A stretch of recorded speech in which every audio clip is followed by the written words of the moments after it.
Hey everybody, this is Carl back again for another movie spoiler review, and we're going into another Disney classic, Disney Sleeping Beauty, uh, uh, directed by Clyde Germani, Wolfgang Reitherman, Eric Larson, and Les Clark.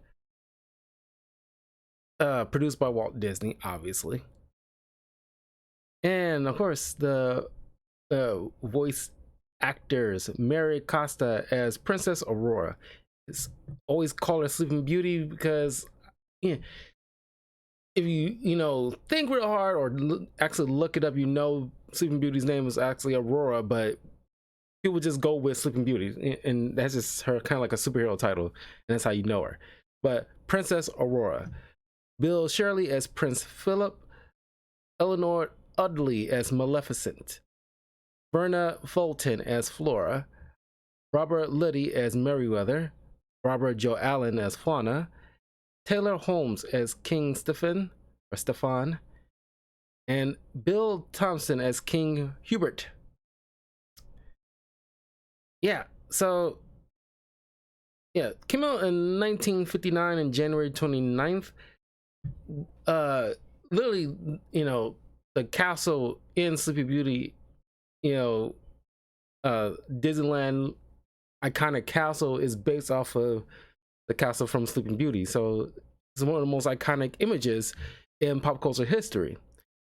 And honestly, I really do want to go visit Disneyland again. I haven't done so since I was in my early teens, like right at the point of early teens.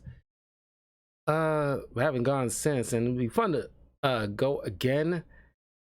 Um, Especially when I see like Galaxy's Edge and everything like that. But yeah, but and again, you got to go to Florida, and Florida got issues. But man, Disneyland's phenomenal. At least from what I remember as a kid.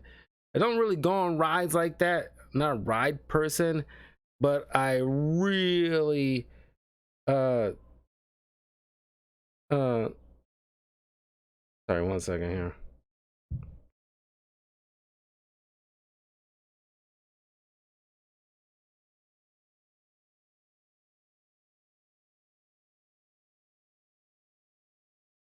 I really want to go back. But like I really enjoyed the Magic Kingdom. That was probably like my favorite spot that I probably visited the most. But anyway, Sleeping Beauty.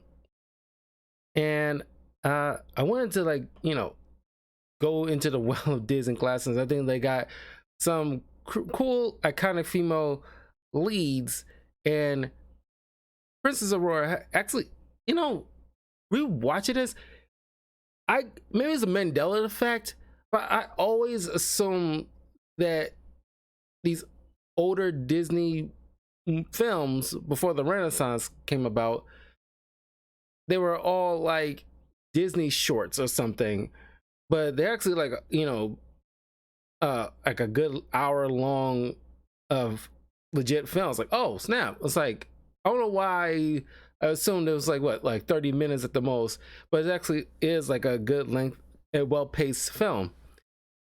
And anyway, and of course there's like a remake called Maleficent starring Angelina Jolie, and I remember liking it fine. In terms of Disney remakes, that and Cruella, in my personal opinion, is like the best of the Disney remakes.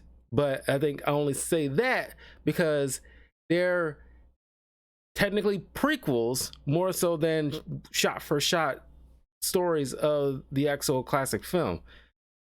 Uh, well, I think Cruella is more so like a prequel than Maleficent, but Maleficent's kind of like a half of a prequel because you actually get her backstory. And I think Angelina Jolie really fit the model of Maleficent very like pitch perfectly. Um uh but the fact that they, kind of make like her and well, I guess it's kind of artistic license because unlike current remakes where they kind of like either cast grabs or just kind of butchering it in a way that's kind of like fits some kind of narrative. Like, I'm not sure they do any kind of changes recently, but with the whole Rachel Zegler Snow White situation, I'm thinking like, okay, y'all going completely off the rails because you either got like cast grabs like the live action Lion King, which is basically look like a National Geographic more so than the classic original film. But then you get, or like you get something like live action Little Mermaid or Snow White, where it's like not to make a huge thing out of it, but it's like sometimes I don't think it's race swapping is always needed,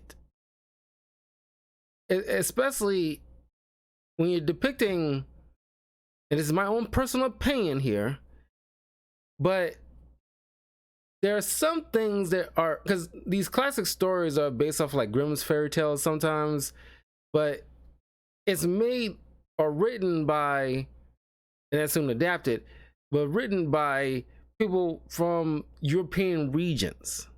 Of course, you can like evolve over time. Like hell, even when it was these films was created in like the late 50s, early 60s, they were technically remakes off of old tales in a way, just adapted. But like Little Mermaid, the live action one is like based in like the Caribbean, and got like all these like ships and cargo and people making money and stuff like that. It's like, given the time period, like what cargo do you think was the main was holding like primarily in terms of a lucrative business? So then it's just like, yes, in terms of diverse casting, it's all well and good for half of the supporting cast or background actors, but for the main people, it's like, it's kind of how I feel about like somebody like Blade or Black Panther or Zorro. They're tailor-made for a specific person of color, and I will be just as upset if they decide to change Zorro into an Irishman, or Black Panther into a Hispanic person. It just doesn't work. I mean, maybe from Elseworlds kind of story, maybe, but as far as mainline, it's just like no. So that's how I feel about, they tell me I want to change up James Bond. James Bond is particularly meant for a white British male. Anything around that you could probably like tweak a bit for modern sensibilities, because like obviously you can't have, because like Sean Connery smacking like girls around, James Bond Sean Connery was smacking girls around the film.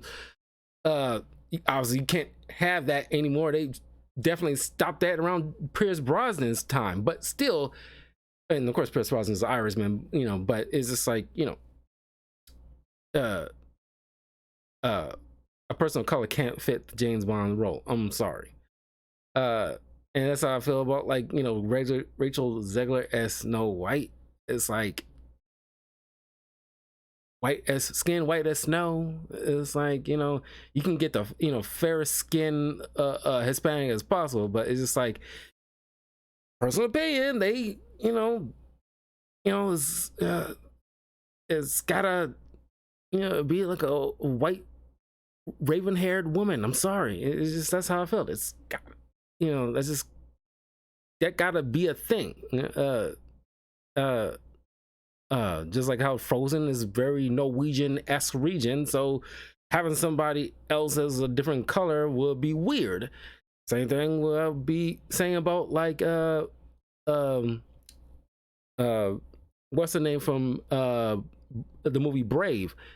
It's like if it's not somebody who of Scottish descent, that'd be weird. But then like you get to see some like, you know, like Seven Dwarfs. And I'm getting off topic here, I'm sorry. But I'm just saying like, it's like, you know, race swapping the Seven Dwarfs. It's like, okay, this is kind of crap people are complaining. Some people are complaining about, whereas it's like very forced. And it's like, I don't know, I'm pretty sure people seen like images, you know, of people of not of a certain height and all a different color of the rainbow basically, and it's like, really, can you tone down this kind of stuff at least a little bit? Let some people have their own thing. You don't need to like, you know, make it culturally appropriate for everybody. Not everything's meant for everybody. That's my take. That's why I appreciate these classic tales, where it tells like a standard story, and because it, you know, the story gotta come first, and like, you know, everything else is secondary. So anyway, I'm just roundabout way talking about like the remakes. But the Maleficent is fine. I liked it fine. But they did kind of make Hubert kind of like a, you know, jackass. But I think I you know, personally I can like, you know, gloss over that. Just to, you know, because all right, it tells like a pretty decent tale of like how Maleficent became like, you know, such a, you know, like villain. But there's also adds into my other problem trying to make, it's kind of like with like the Sony, you know, Marvel villains. It's like at least a little bit, you're trying to make villains sympathetic, and it's like, no, they need to be wicked bastards dealing with even more wicked bastards, so we can actually root for the lesser of two evils. That's why I like, you know, Cruella so much, is because like the only issue I have with Cruella is like she's well known to murder animals to make clothes out of, and it's like, you know, I don't care what Peter says. It's like, you know, they, you know, get buttered by every little thing, even to the point of policing certain words and catchphrases. But it's like, I want her to actually kill those dogs and turn on the coast to like signify this is Cruella de Vil. This is who she will be known for in this Dalmatian story moving forward. And Maleficent is like, in that live action remake, is just like you're making her like you know, I want her to be sympathetic to a point. In the end, you still made her into like a good person, and it's like, no, it's like, you know, I want to feel bad for her. I want to know her story, yes, but in the end, she has to end up where we will see her moving into this classic animated film. Well, of course, I say like that's like half and half. I think they kind of like had their cake and eat it too in that remake, where it's kind of like the prequel kind of blends into the original story to kind of, you know, rewrite her ending a bit. I don't know. It's been a minute since I've seen the remake, but I remember it fairly well. But it's just like, you know, I want her to just come into her own villainous. Anyway, and I gotta also say, this film, you tend to forget the classic Disney films have beautiful Technicolor kind of thing going on. It's like the animation style is just wonderful. Honestly, just, you know, very vibrant colors. It almost feels like, you know, storybook in a way, which kind of makes sense because a lot of these stories is based off from fairy tale kind of, you know, stories. Anyway, Prince Hubert and his queen welcome, and the kingdom welcomed the Prince Aurora and invited, you know, various people from from the kingdom to come witness this miraculous child. And even like these fairy godmothers, because this magic is abound and people just accept it apparently, and nobody's kind of freaking to freak out like, holy crap, there's ladies with wings. It's like, you know, with wands, like what the hell. They just accept it, sure. And the three fairies, you know, to offer their gift to this beautiful child. Oh, who was like Flora and Fauna bless the child with beauty and song, because these Disney princesses got to be able to sing their butt off. But before Merryweather was about to give her gift, Maleficent showed up, butthurt the fact that she was never invited. Well, probably because you are an evil bastard, so why would anybody want to invite you? Kind of read the room. So she bestowed a dark gift on, or a curse to say, on the princess, saying like, you know, when on her 16th birthday, if she pricks her finger on a spindle, she would die. And so Merryweather decides to, because she was, you know, confused whether like what gift could she bestow on her. So she decides, okay, since our magic cannot affect somebody as strong as Maleficent, what we can do at the very least is weaken the magic. So instead of dying, she'll just fall into a deep sleep until true love's first kiss breaks the curse. But that wasn't good enough for King Hubert. Is it King Hubert?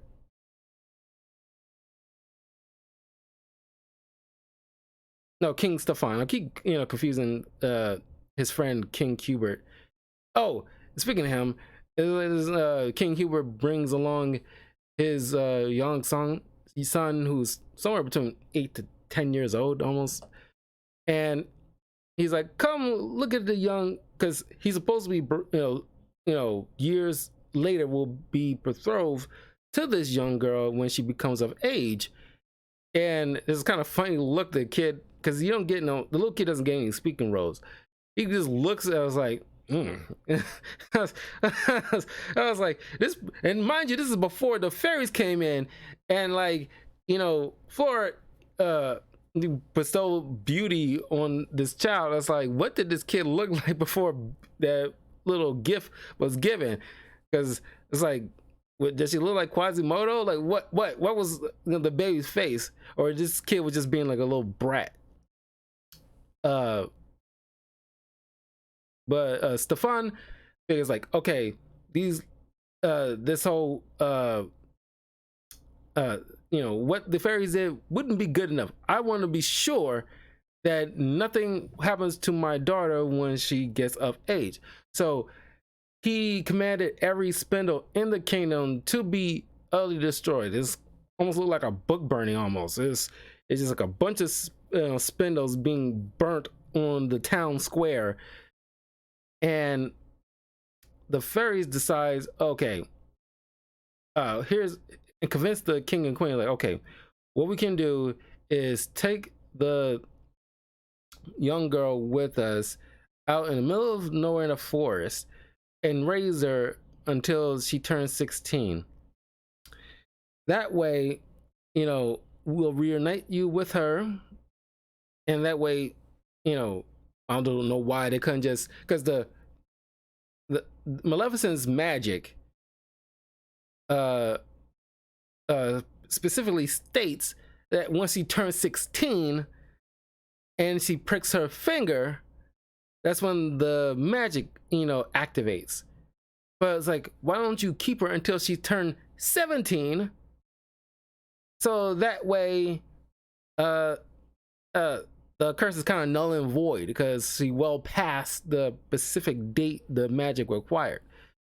That's just me. I was like, you know, could just kept around for an extra year, or like there should be like a deep time crunch because it's the day before she turns 17, and that way, you know, they got this whole 24-hour period is like literally the day before this whole kind of story kind of comes, crashing down.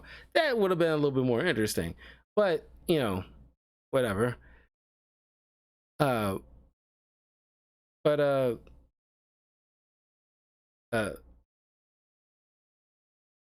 they decide, okay, we're going to keep from using the magic and we're going to raise her as our own. So 16 years goes by. Aurora, who goes by, Mary Rose, Briar Rose,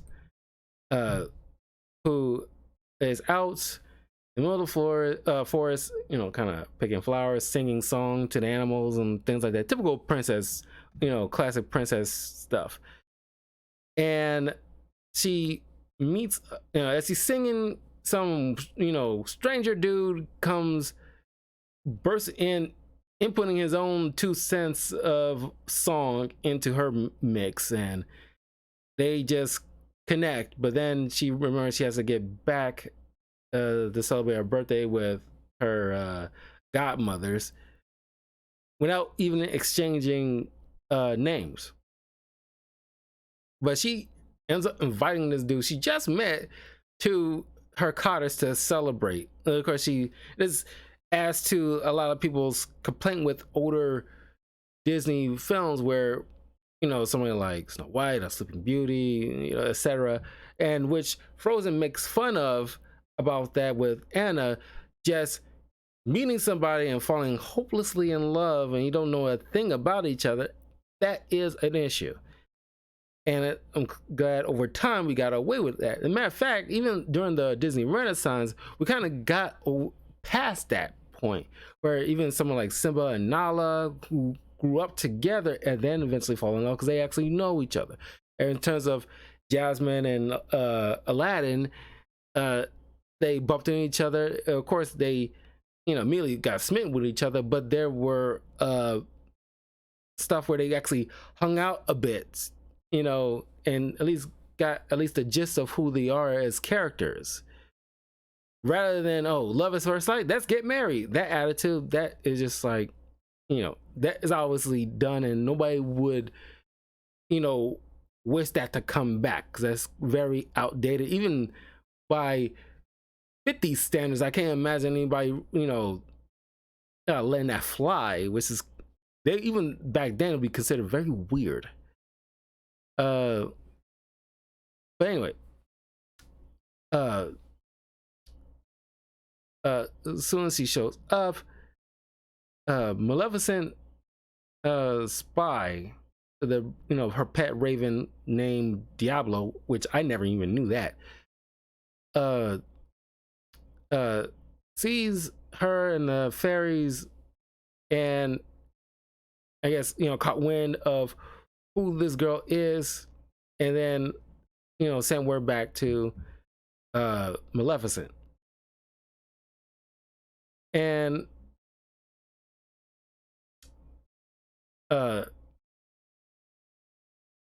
Aurora explains to them that she met this wonderful man and she's like really digging him. And of course, the godmothers explain to her, like, look, you're already promised to another man, and that's who you're gonna have to marry. And they also drop another bombshell of this: you're a princess, and you get a reaction, but not big enough reaction that you probably should expect. Whereas, like, you lived your entire life seemingly like a peasant girl, and now you've been told, like, oh, you're actually really a princess to this European kingdom. And on top of the fact that she didn't bring up, like, where's my parents? Like, why would she, like, why would they not want me? Why did they send me away? There's a lot. Of course, it's only like an hour and some change movie, but it's kind of like something that's probably need to fit in, where it's like, okay, why did, like, if I'm a princess, why did I live my entire 16 years of life out in this cottage where I should be living in like a kingdom or something like that? What's going on? And then drop the bombshell about Maleficent and his curse and everything like that. Stay away from spindles for at least a year, so then you're all good, kind of thing. But no, all she did, oh, I can't see the man no more. Oh. But it's like, nothing to do about it. Of course, this is like, don't look at it from 2024 eyes, mind you. This is kind of I'm pretty sure during the actual medieval ages, there are plenty of circumstances where, the child is promised to another child to unite kingdoms, making them stronger is a whole thing. Even not even on that big of a scale, but even by, as a peasant standard. Well, I don't say peasant standards, but I'm just saying, like, you're not just marrying each other. You're married, both families are marrying into each other and blending to make a family unit stronger, because human beings thrive and survive on community and not, loners.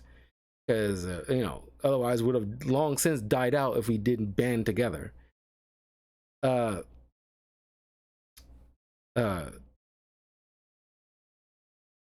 So they go back to the kingdom. Her head held low because she's all sad because this big old bombshell just dropped on her. But then Maleficent shows up, hypnotize her into this magical kind of tunnel that leads from the kingdom into her castle. The fairies follow, but too late. She pricked her finger on the spindle that's in Maleficent's castle. She falls in a deep sleep, and the fairies brought her back, but they decide to, like, okay, we got to put this entire kingdom to sleep until True Love's kiss wakes her up. So that's what they did. Oh, and the Prince Hubert, his son, showed up. It turns out to be the son that was a little boy. They gave like that kind of look about the little baby's face. It turns out these two, just by happenstance, met each other 10 years down, it was like 16 years down the line. And yeah, I noticed, like, doing the math, she, literally probably like several months old by this point in the past. And let's give a generous of 8 years old young prince. And so if she's 16, he would be 24. And I'm just, like I said, the bare minimum here. You could easily be 10 at that in the past, but let's give it like a generous thing here. And so some people call that, creepy, but I don't know. We've all been 16 before. We are cognizant of what we do. Yes, it could be stupid stuff, but it's still our decision nonetheless, and we knew most of the time what we're in for. And of course, given the time period, it's not all that freaking strange. Young untainted woman, who I was a kind of marriage material. It'd be cool to know a little bit more about Aurora and her, character and what her likes and dislikes are. As I'm saying, that's probably like, the biggest issue. It's like, y'all don't know each other like that. At the very least, my gripe will be more so, it's like, okay, y'all sung a song together. What do y'all know about each other? That's the thing. Only thing you know about this chick is that she can sing good, dude. But anyway, so it turns out, oh wow, the peasant girl that I actually want to marry and not the princess turns out to be the princess. Oh well, works out for me, because he was full ready to just abandon his responsibilities just to be with a girl he just met, and just turns out to be a peasant girl. Because doesn't matter to guys as long as the girl is, you know, decent looking and like, you know, got, you know, is generally nice. You know, we can give fuck all about what they, you know, kind of status that she has in her life. But he tries to go to the cottage, which I don't know how he ended up finding out about where the cottage is, but you know, she gave a vague description on where the cottage is. It could be any freaking cottage. It could be the Three Bears house for all you know. But he managed to go there to try to, you know, be with her. But Maleficent was there, I guess because the Raven kind of pointed out, you know, about her little bragging about this mysterious dude. She shows up to try to prevent anybody from breaking that curse, which all she knew, the curse was gonna kill her. She didn't know about the adjustment made by Mayweather to that curse. But she ends up kidnapping the prince, holding him in her castle until he's like literally old man on the brink of death before he releases her. So that way, you know, he's way too old for her, like extremely way too old for her. So all that true love's kiss, blah blah blah, won't work. But even then, he could easily still do it. They probably won't end up together, but that won't negate the fact that he still will be loving her, and she, in her mind, last thing she remembered is being loved by him, or her loving him. That will probably still break the curse. But I guess her hope is that he probably literally on the brink of death probably won't make it all the way to the castle before he probably collapses. That's probably her hope. Then the fairies, who unlike in the remake, I almost forgot, in the remake is probably like the worst part in that film, because they, you know, for some reason they treat those three godmothers like bumbling idiots, like they the freaking Three Stooges. And it's like a very bastardized version of what we got in a classic film, where I actually like the fairies here because they take a proactive role and are fairly competent. And so they go out their way to go to the castle. They end up, you know, bypassing all these goblin guards or whatever they are, and finding the prince, setting him free. He's not freaked out by the fact that he's seeing fairies, but you know, I'm pretty sure he's already freaked out enough by seeing this, you know, witch. They let him loose and bestowed him an enchanted sword and shield. So he fight his way out, gets his, you know, horse, and then heads back to the kingdom. That's where Maleficent. Oh, and by the way, there's like another proactive moment. They turn the Raven Diablo into stone, nullifying that dude, you know, take him off the picture. Then Maleficent cuts him off. She turns it into this massive dragon, and a massive fight, you know, breaks out, and it's very dynamic, and like, you know, the animation is very active. It's like, you know, there's two opposing forces. It's very dynamic. I tend to forget that because it's been so long since you see these kind of things, and it's like, you know, I say it's woefully unappreciated, but you know, with all these remakes, you tend to forget what made these originals so good. And so the Prince Philip takes his sword and just throws it into the heart of Maleficent, killing her. Honestly, Maleficent is one of the best Disney villains of all time. Honestly, very threatening, and probably almost one of the most powerful Disney villains out there. They're like her and Jafar, the witch from the Sleeping Beauty, Snow White, and what's his name? The Jasmine, whoever like Keith David played in The Princess and the Frog, that villain. in terms of like powerful magic users or just powerful villains entirely, are just like, they're just dominated. Like they dominate.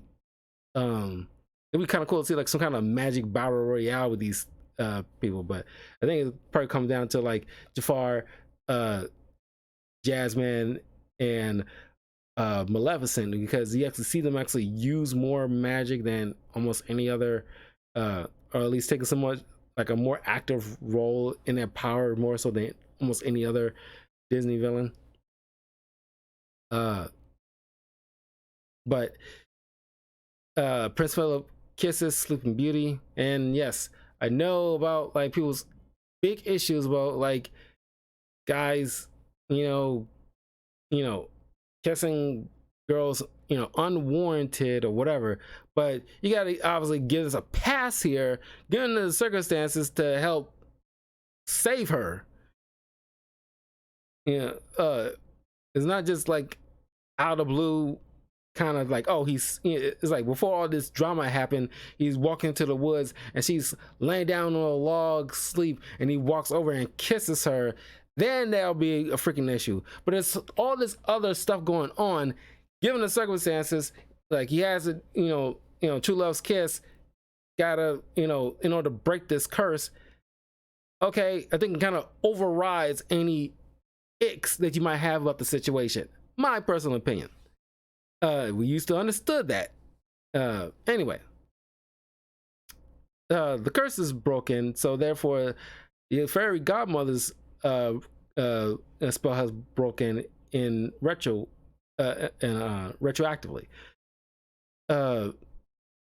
So they come down. The daughter, reunites with the parents, even though it's like you don't know nothing. It'd be kind of, first of all, you don't know nothing about your parents. You kind of want to catch up with them after 16 years. I'm pretty sure they probably got a bit of trauma on their hands, given the fact that they, it'd be kind of like will bother you for the rest of your days that you missed out on changing your kids' diapers, watching their first steps, hearing their first words, key things that you would never get back as a parent, that you would like to be able to witness. But we're at this movie's end, so kind of gloss over that part. But all is well. These two get hooked. They hooked up and marry, and all is right in the end. Like I said, this is a classic tale for a reason, and it's fun to revisit. Like I said, like the animation is probably like my biggest hype I got about this movie. I love looking at it. Like I said, it's like just picturesque, a very picture book kind of movie that the animation is just like top notch. Even to this day, they hold up so well. Of course, animation evolved in the past 50 years since, but this movie has been archived for a reason. It's literally like it's been inducted into the National Film Registry and in the Hall of Fame of Motion Pictures for a reason. Of course, it's not without its fair set of issues. Mary Costa, who voiced Aurora, sued Walt Disney Company for royalties of $2 million. This is May of 1989. I was literally 1 year old at the time. She was, owed $2 million since the 1986 home video release of Sleeping Beauty. Costa said that her contract with the studio prevented it from producing phonograph recordings or transcriptions for sale to the public without her permission, although Disney said that the videotapes were nothing more than versions of the film. The case has been settled out of court by June 1991, with Costa receiving an undisclosed sum. And I was like, Disney, man, you make great content, but man, there are times when you hear certain things, man, he turns out to be kind of like a dickhead. To like I did like a review on with the what's that Mary Poppins biopic uh about the whole situation behind that ordeal, and how like the creator of Mary Poppins like didn't want it to be, like in her words, silly cartoons. And of course he kind of went against his word. It wasn't a cartoon technically, but it has cartoon imagery here and there. So he kind of like retroactively kind of like lied to her in a roundabout way. uh and of course there's other stuff, after the movie's release that she didn't like it all that much of what was done to her story. But man, it's just he wanted what he wanted, kind of thing, and in the end he ended up getting it. So it is what it is. I mean, the Costa family got what is enough of what she needed out of it, and the rest of us enjoyed one of the most classic Disney tales of all time. But anyway, that was Sleeping Beauty. I'll be back in a few minutes as I go over another Disney classic, Snow White and the Seven Dwarfs. So I will see y'all soon. Like and subscribe, share this with your friends. Let me know what you think of this classic Disney tale. If you haven't seen it recently, do yourself a favor, watch it before Hollywood decides to remake this and crap all over it. But yeah, I will see you guys soon. Take care.